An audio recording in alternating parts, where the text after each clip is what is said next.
Hello, hello, my brothers and sisters. This is Garrett Bake, your brother in arms, and welcome to another episode of, that's right, Awaken the Guardian. Today's topic, the missing piece of the puzzle. So, I want to share with you a little story. A story that kind of makes me chuckle a little bit. When I first started FTO, my first FTO, again, super nice guy. Like, he was one of those great guys. Like, you guys know, there's people that are cut out to be FTOs. He was one of them. Like, a lot of patience. Was able to put up with my shortcomings, let's say, but made it work. It really made it work. So, the first shift, I rode in the passenger seat, right? Because I'm still nervous. I don't know up from down, left from right. And he's like, all right, well, just ride with me. Watch what I do. Maybe take some of the paper calls, and we'll go from there. I was like, okay, I can do that. So we leave the station, and the first place we go to is the car wash. And I'm like, the car wash? I'm like, okay. So I'm just sitting there silently.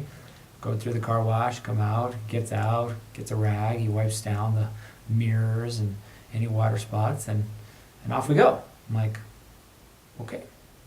So that was kind of a weird one for me. And then the next shift, I actually made it out to the parking lot before the shift started, and I saw him in the car, wiping down the interior, cleaning out the back seat, checking the air pressure on the tires, making sure the supplies were in the back. And I'm like, what is this guy doing? What kind of weird behavior is this? And so I asked him at the beginning of that second shift, and I'm like, what are you doing? He's like, hey bro, like, this is my mobile office. Like, this is where I'm gonna hang out most of the day. So I wanna make sure it looks good. I wanna make sure it's clean. I was like, okay, like, I get it. And so we continued on. And when I started driving, guess what? The requirement switched over to me. I had to make sure that the car was clean. I had to make sure that the car was washed. I had to make sure that it was in pristine condition so that we could perform in our mobile office the way that he wanted us to perform. Now listen, I know there's a few of you out there that are just like this. Like, you are that guy. Especially the ones who take your cars home. Like, I've seen the pictures you post online. You post a picture of your car in the driveway, it's backed in at an angle, like, it's waxed, it's super shiny, there's no water spots, there's no mud, there's no dirt. Like, the back seat, you could take like a glove, a white glove, and like wipe it down, and like no dust, no dirt, no grime. Like, that would be your back seat. Super clean car, properly equipped, tires have the right amount of pressure, like, everything's super clean. That though was never me. Like, I was the guy, hey, how much gas we got? Half a tank? It should get me at least a quarter of the way through the shift. Let's go. Like, I'd wait for the light that ding, ding, ding, ding. Okay, I should probably get some gas now. Like, I was the complete opposite of this. So, like, I don't relate to you very well. Sorry. Like, I was the one, like, my mom would always be like, clean your room. I'm like, why? Because it's dirty. I'm like, so? Like, I never saw a point to it.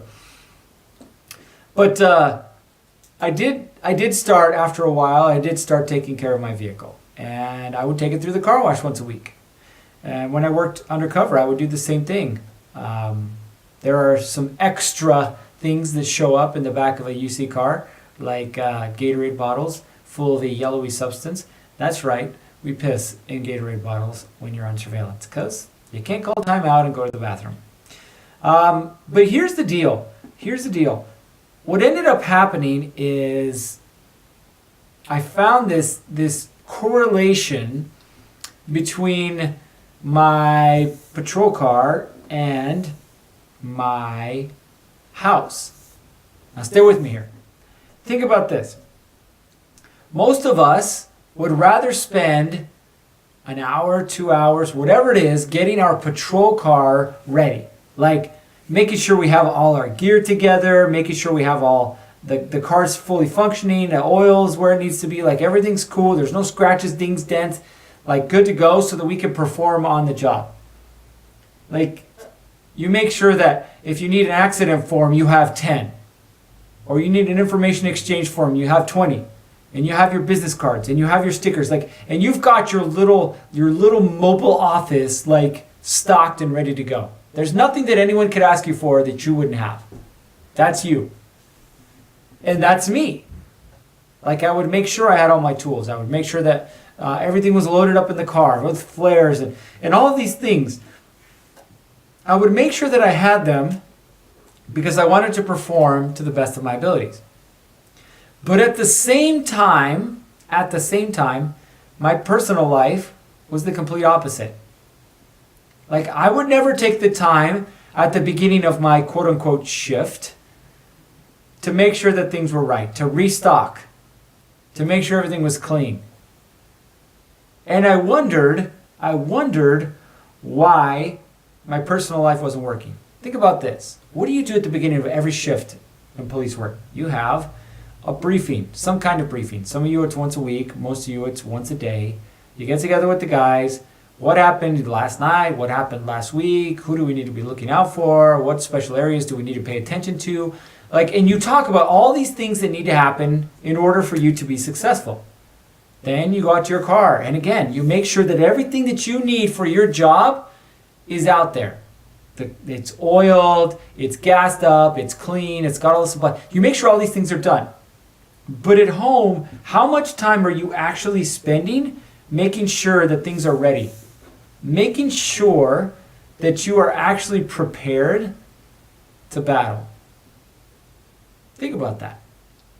Like, I thought about this, and I wondered for the longest time, and I was frustrated and I was angry. I wondered why my life wasn't working, my personal life. I'm like, I can make all these amazing magical things happen at work, right?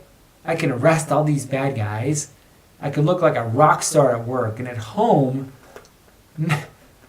it was nothing more than a shit show. Like, it really was. There was nothing that was working, and I couldn't figure out why. And I would just keep saying, it's not working. And my wife's like, yeah, I know it's not working. And we would just be stuck on that. It's not working. It's not working. It's not working. It's not working. Back and forth and back and forth. Nagging, yelling, screaming, blah, blah, blah. But nothing getting done.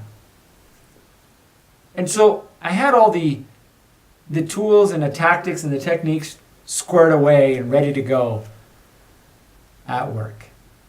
I knew how to deal with the bad guys. I knew how to approach a vehicle. I knew how to conduct a proper pit maneuver. I knew how to shoot a gun. Like, I knew all these things how to do. The problem was I didn't know how to do anything in my personal life. I was just expecting it to magically happen. Like, I expected my wife to magically love me. I expected my house to be magically clean. I expected my kids to magically want to be with me. But the truth was, it never happens that way. Like, I'm laughing right now because I've shared with you a lot of my personal life, and I'm going to continue to, but I shake my head like thinking about what kind of an idiot I was. Living in these two different worlds, right? This world where I was completely organized, I had things on point, I had things like figured out, but at the same time, in my personal life, I had nothing. Like, there was no routine. There was no, okay, this is how we're going to get it done. There was no, okay, I got to make sure the supplies are there. Like, there was nothing. And so, of course, the issues would come up, and what would happen? I wouldn't have a way to deal with it. Like, I think about this. Like, what if I took an hour every day? Not even an hour. Let's just say like a half hour. What if I took half an hour and spent it prepping my house? And by my house, I mean like my relationship with my wife, my relationship with my kids, myself. What if I spent half an hour to an hour every day? What if I spent it prepping myself? Like, how would my life be different? How would my personal life be different? How would my relationship with my wife be different? How would my relationship with my kids be different? Like, and the honest truth is, it would be completely different. The worst thing you can do in police work is show up on a call unprepared. That's the worst thing you can do. And so in the police academy, they train you. They train you how to work through these scenarios. So you what? You practice over and over and over again. Like I remember in the academy, they call them field problems, right? And I think they got them everywhere, right? So field problems, i.e. scenarios, whatever it is you want to call them. So you got these field problems where they throw scenarios at you. They want to test what you would do in certain situations. So they bring in actors, usually police officers, sometimes civilians, but they bring in these actors to act out a role, okay? Just to see how you would react. And I remember one of them was a guy that was playing loud music, like in a park. Just playing loud music. He had a stereo, he was just bumping loud music. And so we got the complaint of loud music. So I show up and I go to contact this man, and I'm making sure that I'm positioned in the right way at a 45-degree angle, and my right leg is back, and I look at his waistband, and I'm watching his movements, and all this stuff.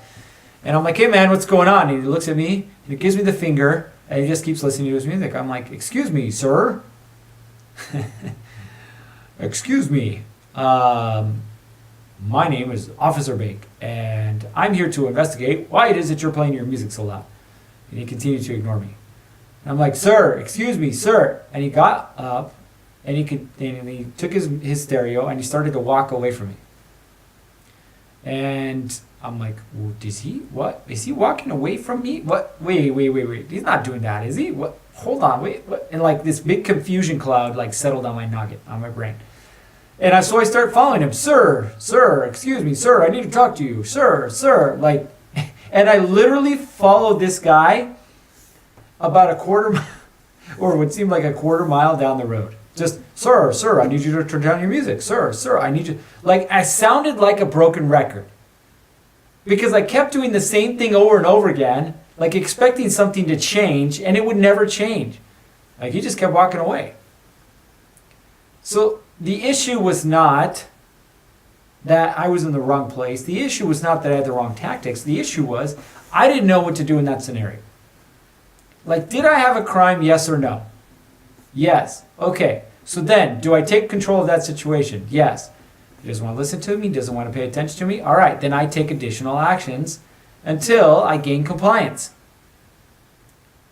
But because I was so green and so new and didn't have the experience level there to be able to deal with this, I failed the scenario. Now, you'll be happy to know that I was not the only one. Thank you very much. Most of us did. But the issue is not the scenario. The issue is I didn't know what to do in that situation. So someone had to teach me. Someone had to show me what to do when that came up. Like, think about this in your personal life. How many times do you have an argument with your wife about the same thing? And not once, and not twice, like over and over and over again. And somehow you expect it to change. Somehow you expect your approach that hasn't worked for the last 50 times to somehow work this time. And you wonder why your wife gets frustrated and pissed off with you. And you wonder why she wants to go to her sister and get away. She doesn't want to spend time with you. You're not providing any solutions to her. You're simply perpetuating the problem over and over and over again. Like, I know I've talked about this before, but this was brought up to me by a mentor. And I'm telling him, like, when I was in this period of time when my life wasn't working, right? When marriage wasn't working, when things weren't working, I was like, help me understand. Like I tell my wife all the time that I want her to love me, and I tell her that I want more sex, and I tell her that I want the house to be clean, and I tell her these things, and he's like, do you know what the definition of insanity is? I was like, no, but I've taken a lot of people in who I thought were crazy. He's like, the definition of insanity is doing the same thing over and over again, expecting different results. And I was like, hold on. Are you trying to tell me that I'm the one that has to change? And he looks me dead in the eyes and doesn't say a word. Just stares at me. And I was like, well, maybe you're right. Like, maybe I do have to change. And so I had to start examining this. Like, and he's the one that initially gave me this viewpoint that I had. Like, I was literally trying to connect with my wife the same way that I'd tried for the last 15 years, and it wasn't working. Like, it wasn't working. And I would get pissed off and I'd get frustrated. But then I'd do the same thing over and over again. Like, I'd yell and scream about it, which really solved nothing. And so I would get more angry and more pissed off. And like, I'd follow this cycle, right? I'd get angry first. Angry that things weren't happening the way that I wanted them to happen. Things weren't happening the way I wanted them to happen. And so what's the next thing I would do? Is I would blame. I would blame her. I would blame the kids. I would blame God. I would blame everybody else for why my life wasn't working. Then I'd go into this phase of guilt. Like, okay, well, maybe it's not her fault. Like, maybe I was too hard. Maybe I shouldn't have said that. Maybe I shouldn't have called her a bitch. Maybe I should have done the dishes. And then I would go to shame. And I would feel shameful for the things that I'd done. Like, literally ashamed. Ashamed of the life I'd created, ashamed of all these things. And so what would I do? I would try and do everything in my power to work my way back into good graces. Oh, I would do the dishes. Yes, I will take the kids out. I will do all these things. Oh, yes, I love you. When really all I wanted was what I wanted. I was just trying to get back to the way things were, so that I could get triggered again and fall into the same cycle. So, like, think about this. Where in your life are you prepping for battle? And where are you just getting steamrolled because you haven't prepared? Like, I can't even remember his name. One of the Chinese war guys. That's about as in-depth as I'm getting right now.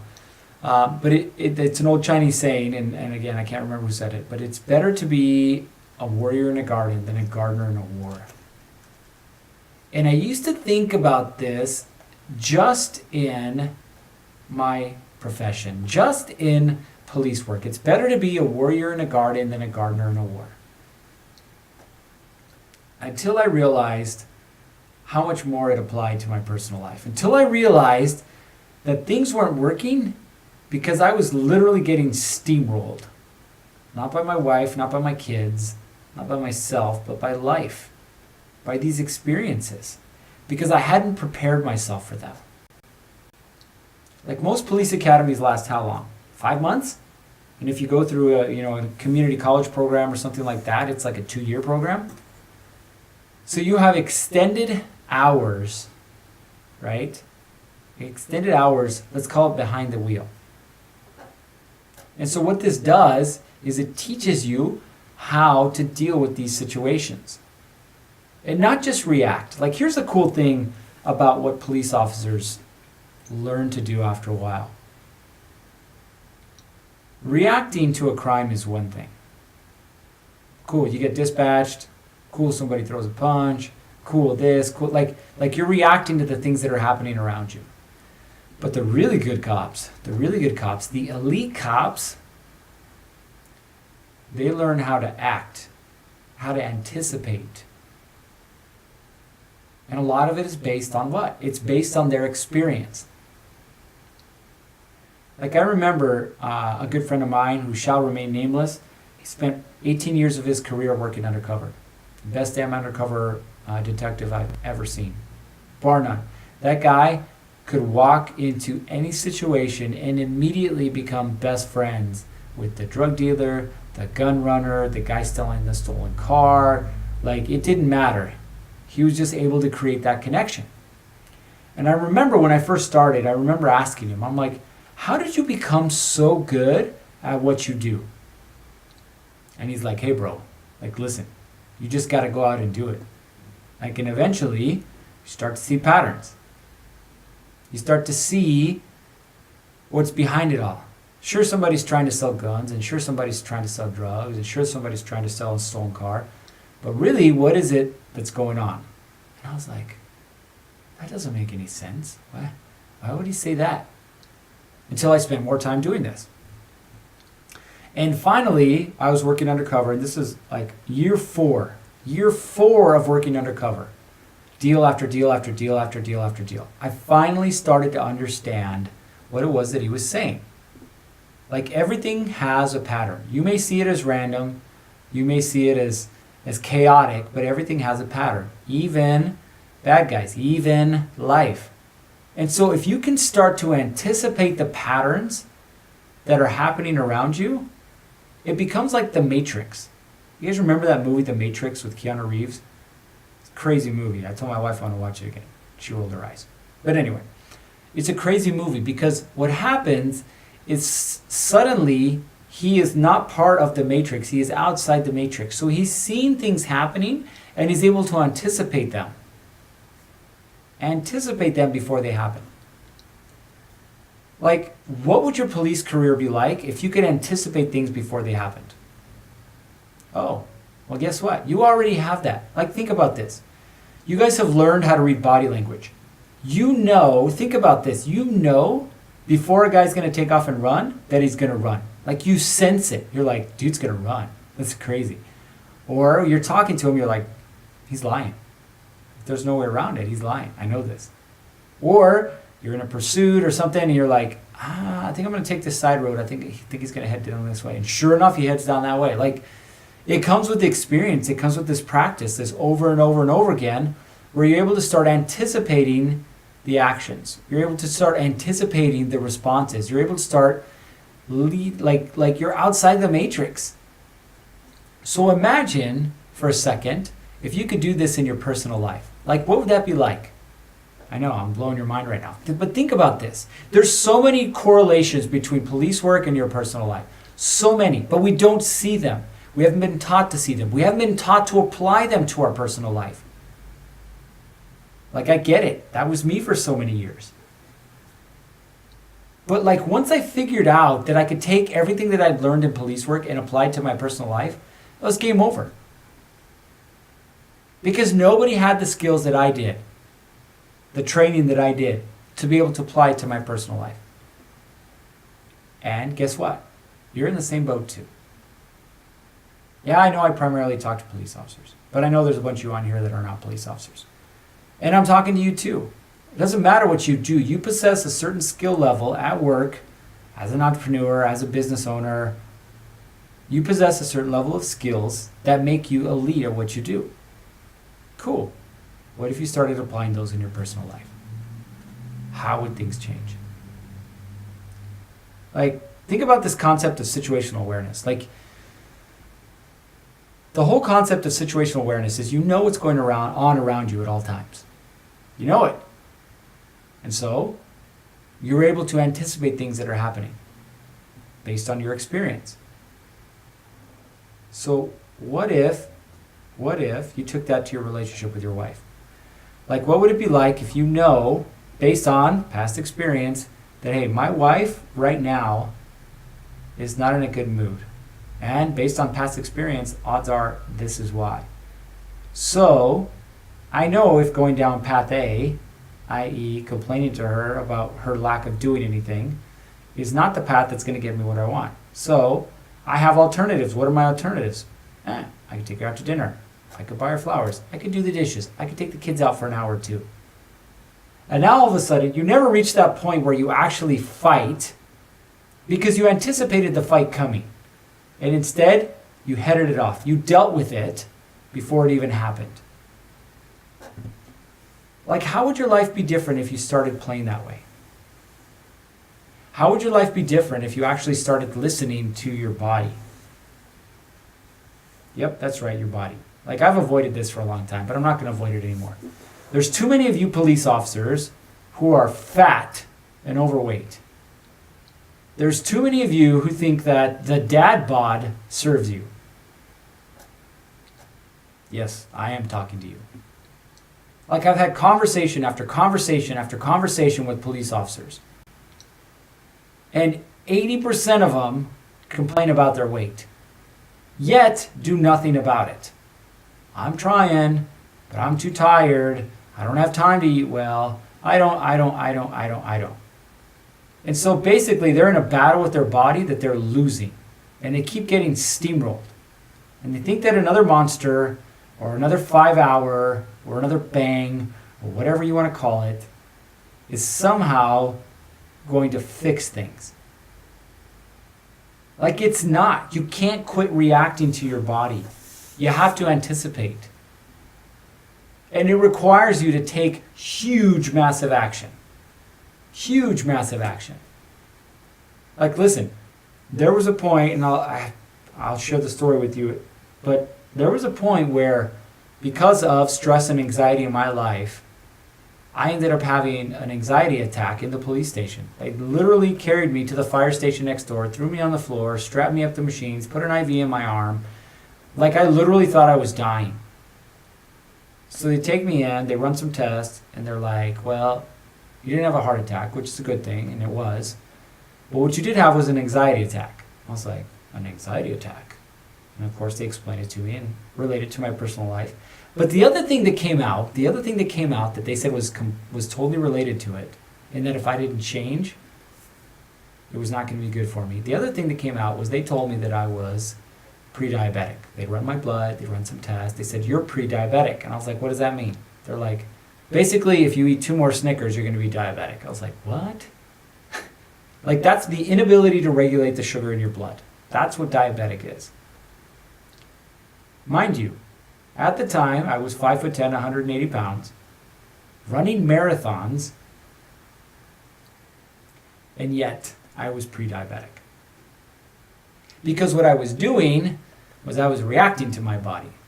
I was waiting for something to happen and then trying to deal with it. Oh, I'm too tired? I'll drink another 5-hour energy. Oh, I don't have time to eat? All right, I'll do a McDonald's. So this was me. Like, I was reacting to my body instead of anticipating it. And so I put myself in this position where literally I was almost stuck with having to carry around insulin. Think about that. How many of you cops right now are diabetic or are pre-diabetic or don't even know because you haven't even done the blood work? You just know that your body hurts and you're just trying to push your way through it. Like, see, this whole thing applies to every aspect of your life. We began this conversation, we're talking about patrol cars. And we're talking about how much time you spend making sure they're super clean and they're all stocked up and equipped right so you can deal with whatever comes your way. And then we started talking about the next level, which is anticipation, right? Being able to see based on your experience and being able to see it, think ahead and go, okay, I know where this is going. How can I change the path? How can I change the outcome? And here we are talking about bodies. Here we are talking about your fat ass. What do you think your life would be like if you actually started treating your body like you treat your patrol car? Keeping it clean, keeping it well stocked, keeping it gassed up, i.e. sleeping well. Like, what would your life be like? Listen, I get it. I've worked graves, I've worked days, I've worked swings. Hell, I worked a 5 p.m. to 3 a.m. Tell me what shift that is, 5 p.m. to 3 a.m. That's like the quasi-grave shift. So this whole like lack of sleep conversation, you can tell me I don't get it, but I'm calling you on it because I do. Because I live that life. I've worked every shift possible. Hell, I worked a 36-hour shift. Now, I'm not telling that to you to brag, but what I am telling you that to you is so that you see that I have gone through this phase of mistreating myself, of mistreating my body. And it literally almost killed me. So, guess what? You now have a choice. You have a choice. You can continue to hide and be like a gardener in a war, waiting to get run over, or you can choose to be a warrior in a garden. My body's not dying, but I'm going to be prepared by taking care of it. And listen, I'm not a dietitian, I'm not a nutritionist. Like, I can tell you some broad-based, like, this is what you need to do things. But at the end of the day, guess what? Yep, you got to be the one to do it. So we went from patrol cars to bodies. But here we go. I'm going to teach you a couple things. One, you need to sweat every day. And I don't mean because you have a vest on, it's 95 degrees out and 60% humidity. Like, you need to physically do something that makes you sweat. Some type of exercise. Every day. Half an hour at least. Sweat. You could be lifting weights, you could be swimming, you could be biking, you could be doing karate. Like, it doesn't matter. Something. And the second thing is, you need to start giving your body the fuel that it needs. I'm going to tell you that I'm surprised that Monster or 5 Hour don't sponsor more police departments. Like, how many of those do you consume in a shift? How many of those do you consume in a week? I know you go to Costco. I know you buy the cases because it's cheaper. I'm being frugal. How's that frugal working out for you? So listen, take the time to take care of your body. 100 different ways to do it. But listen, if you're not feeding your body right, you're not going to have the energy to do what you need to do. So start with something simple. Something called a green smoothie. Now most of you are like rolling your eyes right now, like, seriously, dude, green smoothie? I'm like, yeah, I know, I get it. For many years, I would run and hide from my mom every time she tried to put a green anything in me. But, this is what I tell you. You start your day off with a green smoothie, all of a sudden the decisions that you make throughout the day when it comes to food are different. Because you started off with what? You started off with a good decision. I'm not going to tell you what to put in your green smoothie. Like, they've got powdered green smoothies. By the way, don't get the Walmart brand. Like, I tried a strawberry banana green smoothie thing, and it was like, like I thought I was going to throw up. But they do make some good ones. Athletic Greens makes ones. There's an Opta something, I forget what it's called. Like, there's a bunch of them. If you're too lazy to actually buy spinach or buy kale and make one. But if you like the fresh stuff, hey, listen. You can do spinach, kale, a banana, protein powder, or water. Or you can do almond milk and spinach and grapes and a banana. Like, there's 100 different ways. Find what works for you and do it. Like, the important thing is just doing it. It's becoming that person that you need to become. It's treating your body like you would treat your patrol car, getting it prepped and ready so that when the time comes and you need to use it, it's there for you to use. All right, that is it for today. So what's the missing piece of this whole thing? It's you. That's it. It's you. Start taking care of you like you take care of your patrol car, and things will change. All right, I've got some stuff that should be lined up for you here shortly. It's a tactical guide to become an elite. Now, what does it mean to be elite? Well, look it up in the dictionary. I'm not going to tell you. But here's the deal. Life isn't working for you the way you want it to. I get it. How do you? How do you take these tools, tactics, and techniques that you've learned in your professional career and your professional life as a business owner, wherever you are, how do you take those and apply them to your personal life? Well, I'm going to show you. I'm going to show you how, based on my experience as a police officer. So I'll take all the tools, tactics, and techniques that I used, and I will show you how I applied them to my personal life to get what I wanted, to get and create the life that I wanted. So I created this tactical guide on how to become elite. Go to awakentheguardian.com. It'll be there for you to download. It's a 7-day little sequence. It's nothing complicated, but it's free. It's free for you so you can start to get a leg up on life. Because I want to see you guys succeed as much as I do. Because at the end of the day, no one wants to win alone. They want to win with a team. And here, no man fights alone. Thanks again. Stay safe. And we'll see you on the next.